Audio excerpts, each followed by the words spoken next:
வணக்கம் ஃப்ரெண்ட்ஸ், நான் உங்களுமா.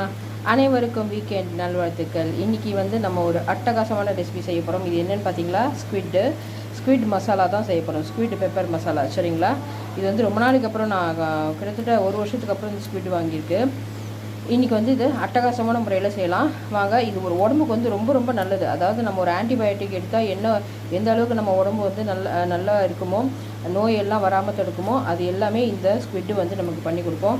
அதனால் ஸ்குவிட் இன்றைக்கி நம்ம செய்யலாம், சரிங்களா.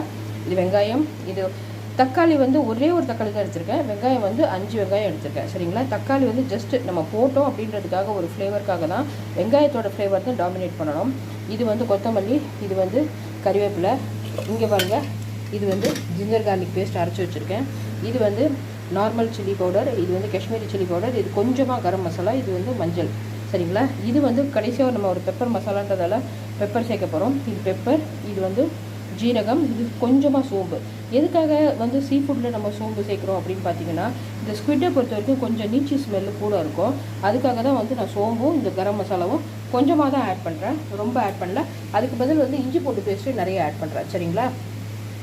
வாங்க எப்படி செய்யுதுன்னு பார்க்கலாம். ஃபஸ்ட்டு இது நம்ம நல்லா வதக்க ஆரம்பிச்சிடலாம். வதக்கிட்டு இதை ட்ரையாக வறுத்து பொடி பண்ணி வச்சுக்கலாம். இதை நம்ம கடைசியாக தான் சேர்க்க போகிறோம். இது எல்லாமே நம்ம குக் பண்ணும்போது கூட சேர்த்துடலாம், சரிங்களா. வாங்க எப்படி செய்யுதுன்னு பார்க்கலாம். பாருங்கள் ஃப்ரெண்ட்ஸ், இந்த ஸ்குவிட் மசாலாவுக்கு ஃபஸ்ட்டு கடாயில் நம்ம எண்ணெய் போட்டுக்கலாம். எண்ணெய் போட்டுட்டு அதில் பச்சை மிளகாய், கொரியாண்டர், அதுக்கப்புறம் கறிவேப்பிலை எல்லாமே சேர்த்துக்கலாம். அடுத்தது தக்காளி, வெங்காயம் எல்லாம் வரிசையாக சேர்த்துடலாம், சரிங்களா. அவ்வளோதான். சேர்த்துட்டு இது நல்லா நம்ம வறுத்துக்கலாம். பாருங்கள் ஃப்ரெண்ட்ஸ், இந்த ரெசிபிக்கு தேவையான கல்லுப்பு நான் ஆட் பண்ணிடுறேன். அப்போ தான் வெங்காயம் நம்ம போட்ட காய்கறிலாம் நல்லா வேகும். பாருங்கள் ஃப்ரெண்ட்ஸ், இப்போ இந்த வெங்காயம் நல்லா வதங்கிட்டுருக்கு. இதோடு நான் ஜிஞ்சர் கார்லிக் பேஸ்ட்டு, அதுக்கப்புறம் காஷ்மீரி சில்லி, நார்மல் சில்லி, மஞ்சள் தூள், அதுக்கப்புறம் கரம் மசாலா எல்லாமே நான் ஆட் பண்ணிட்டேன். ஆட் பண்ணிவிட்டு இப்போ இந்த மசாலா நல்லா செவந்து வரணும். நம்ம ஊற்றின எண்ணெய் மேலே வர வரைக்கும் வரணும். அதுக்கப்புறமா தான் கடைசியாக தான் நம்ம சேர்க்க போகிறோம், ஸ்குவிட் சேர்க்க போகிறோம், சரிங்களா. ஃப்ரெண்ட்ஸ், இங்கே பார்த்தீங்களா, நம்ம ஊற்றின எண்ணெய்லாம் மொத்தமாக மேலே வந்துடுச்சு. இந்த ஸ்டேஜில் நம்ம எடுத்து வச்சுருக்க இந்த ஸ்குவிட்டு ஆட் பண்ணிடலாம்.